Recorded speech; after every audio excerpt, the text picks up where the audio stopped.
जब सुने के होई भोजपुरी गाना बस बजे के चाही गाना।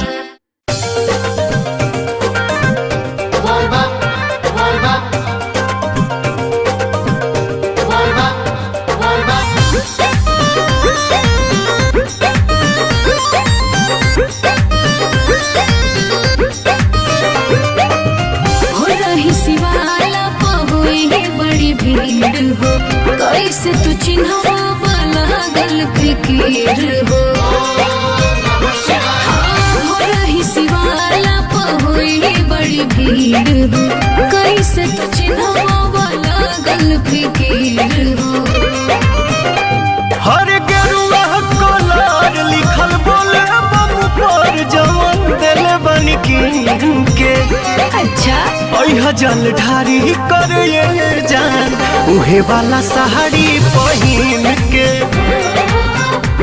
जल ढारी कर जान उहे वाला साड़ी पहिन के।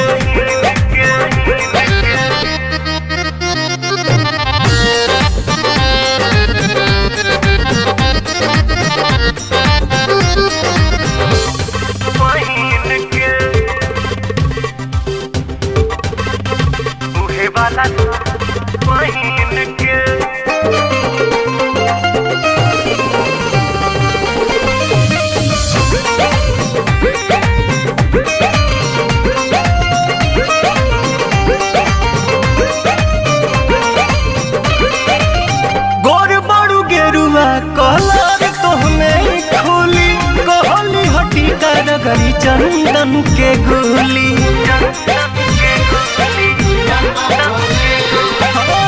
गोर बड़ू गेरुआ कलर तोहने खोली कहली हटी करगरी चंदन के गोली।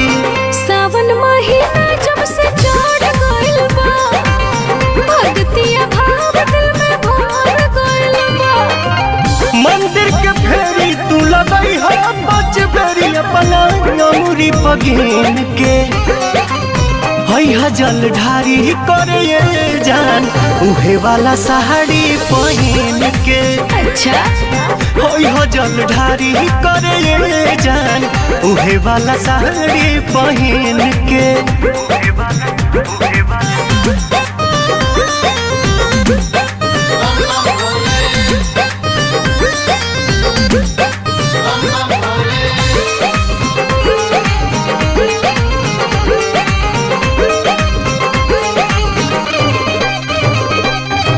साचो कहीं लगता रुआ तना सुनर हो भोला कोरस केहू के लागे ना नजर हो।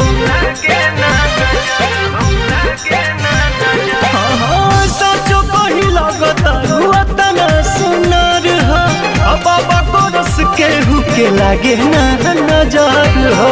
तोहरे ला भूखल माने सावली सुमारी खुश भगवान मन अरुणा बिहारी पाके आशीर्वाद रखी शिव जी के याद ना भूल शुभ दिन के।